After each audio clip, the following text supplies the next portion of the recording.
Okay. Okay, guys, we're recording all this stuff. All the stuff I talked to you about before isn't on the recording, but He's um, a former engineer or is an engineer. yeah. So basically, my background, I'm a technical electronics engineer. That's my background.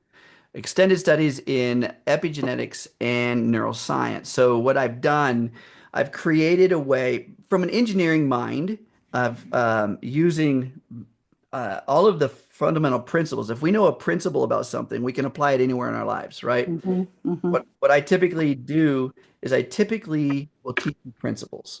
When you understand a principle, like what I just explained around a random noise generator, you'll understand how and why something works. And so, what I did with from an epigenetic perspective, took the engineering of how does the body actually work? How does it produce the body you're in right now?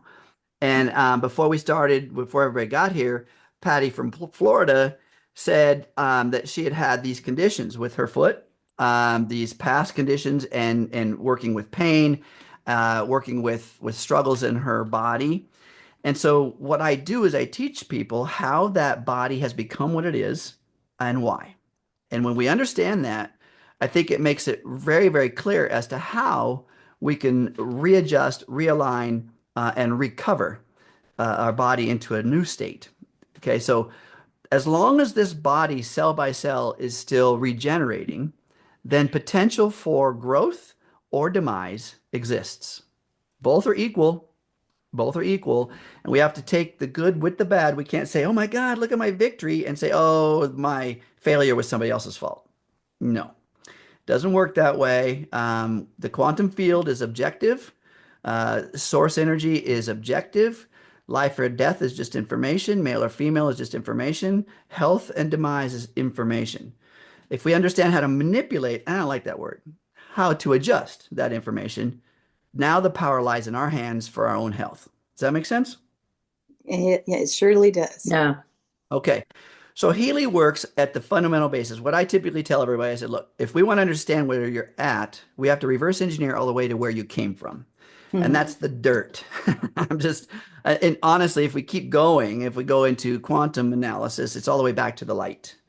Okay. The source of life is the spark of light.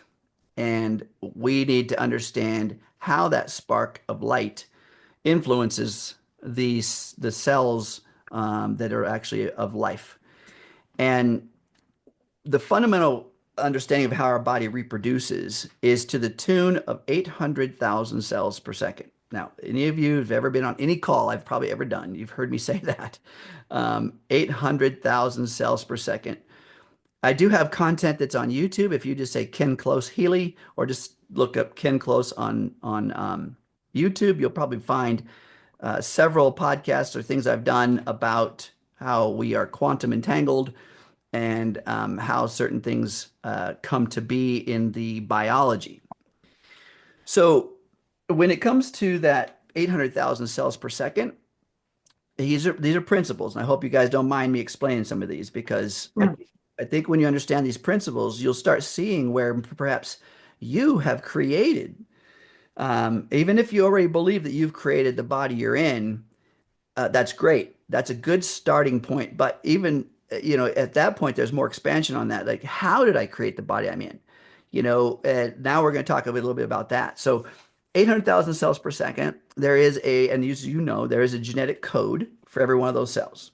It's a code, very specific code. The cool thing about the genetic code, it is infinite in its potential.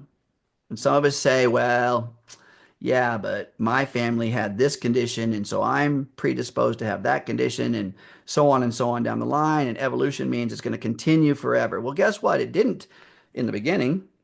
That condition wasn't here. It evolved somehow, and that's because of the infinite potential of the genetic code. So, of that genetic code, only 3% of that code is fixed, saying it's going to be a skin cell, a bone cell, a muscle cell. Now, that's not true of some of the cells in our body that are very adaptive, which are called stem cells, right? Stem cells can be anything. And our body utilizes those for repair, recovery, and growth. But for the most part, the pool of skin cells have a 3% genetic predisposition to be a skin cell. And not just any skin cell, but your skin cell. So that